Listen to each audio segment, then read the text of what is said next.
दोस्तों एक्चुअली आज का ये वीडियो मैंने 25 तारीख को बनाना चाहिए था, यानी 25 फरवरी को। लेकिन जैसे ही मुझे आज एक आर्टिकल दिखा और ये अपडेट मिला तो मुझसे रहा नहीं गया और मैं ये खुशखबरी आपको आज ही देना चाहता हूँ।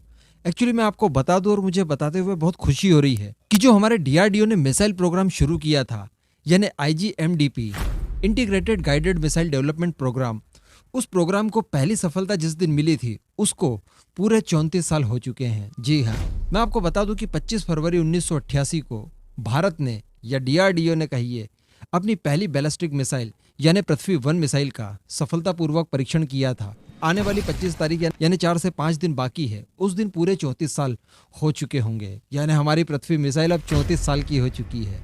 ये बहुत बड़ी बात है और बहुत खुशी की बात है।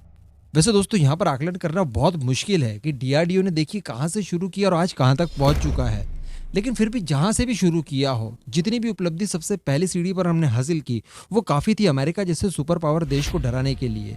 आपको याद होगा मेरी इस वीडियो के बारे में, मैंने इस वीडियो में आपको संपूर्ण जानकारी दी थी कि किस तरह से पृथ्वी मिसाइल का concept prime minister Indira Gandhi और पूर्व राष्ट्रपति एपीजे अब्दुल कलाम जी को पहले आया था और इन्हीं दो लोगों की बदौलत आज हमारा मिसाइल प्रोग्राम इतना आगे गया है। यही आईजीएमडीपी है जिसके तहत पृथ्वी मिसाइलें बनी, फिर अग्नि मिसाइलें बनी और फिर बाद में आकाश मिसाइलें बनी। ये प्रोग्राम भारत के मिसाइल प्रोग्राम में सबसे सफलतापूर्वक प्रोग्राम माना जाता है। मैं आपको इसकी लिंक दे दूंगा, ये वीडियो आप पूरा देखिएगा। लेकिन दोस्तों फिर भी देखिए कि यार डीआरडीओ कितनी तरक्की कर चुका है। किसी जमाने में 250 किलोमीटर की रेंज वाली पृथ्वी 1 का हमने परीक्षण किया और अमेरिका देखिए हिल गया।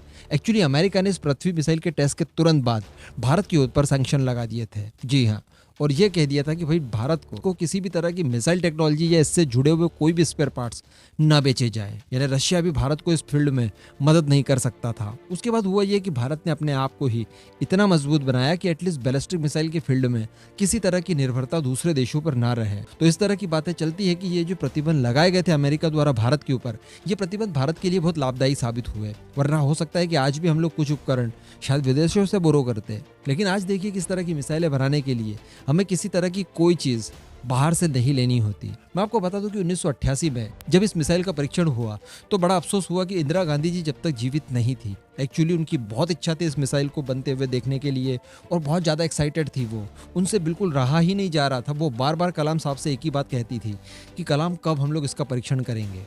लेकिन अफसोस कि वो जब तक जीवित नहीं रही। लेकिन उसके बाद फिर प्राइम मिनिस्टर बनते हैं राजीव गांधी और जब इस मिसाइल का परीक्षण किया गया उसके बाद राजीव गांधी की सरकार ने लोकसभा और राज्यसभा दोनों ही जगह इसके लॉन्च से रिलेटेड जानकारियां साझा की। उसके बाद पूरा सदन, फिर लोकसभा हो राज्यसभा हो, तालियों की आवाज से गूंज उठा था। इसके बाद हमने 1994 में इस मिसाइल को ऑपरेशनल कर दिया। 1994 के रिपब्लिक डे की परेड में भी हमने इन पृथ्वी मिसाइलों को प्रदर्शित किया था झांकियों के तौर पर। लेकिन दोस्तों गई गुजरी बातें हैं, अब इस मिसाइल का शायद उतना उपयोग भारत के लिए नहीं है। फिर भी हमने शॉर्ट रेंज के लिए अभी तक इन मिसाइलों को रखा है, थोड़ा बहुत इसमें करेक्शन किया है। इसी के आधार पर दूसरी अपडेटेड मिसाइलें बनाई हैं और फाइनली बैलिस्टिक मिसाइल्स की अगर बात की जाए तो आज हम लोग MIRV टेक्निक तक पहुंच चुके हैं और भारत के पास 5000 किलोमीटर तक मार करने वाली अग्नि 5 जैसी मिसाइलें उपलब्ध है और अग्नि 6 की भी बात की जाती है जिसकी रेंज 12,000 किलोमीटर बताई जाती है। खैर ये तो एक नमूना था, क्योंकि इससे भी ज़्यादा क्रूशल मिसाइलें हम लोग बना चुके हैं या फिर उन पर काम कर रहे हैं। ब्रह्मोस मिसाइल देखी जाए, हमारी निर्भय मिसाइल देखी जाए, तो क्रूज मिसाइल के फील्ड में भारत शायद दुनिया में बहुत ज़्यादा आगे है। क्योंकि आप जानते हैं कि सुपरसोनिक क्रूज मिसाइल के क्षेत्र में हमारी ब्रह्मोस दुनिया की सबसे फास्टेस्ट मिसाइल है। तो यहाँ पर भी किसी तरह की कोई प्रॉब्लम भारत के पास नहीं है। इसी के साथ साथ आजकल की जो सबसे लेटेस्ट है हाइपरसोनिक क्रूज मिसाइल, तो इसके लिए भी 2020 में ही हमने पहला परीक्षण किया था HSTDV का और वो पूरी तरह से सफल रहा था।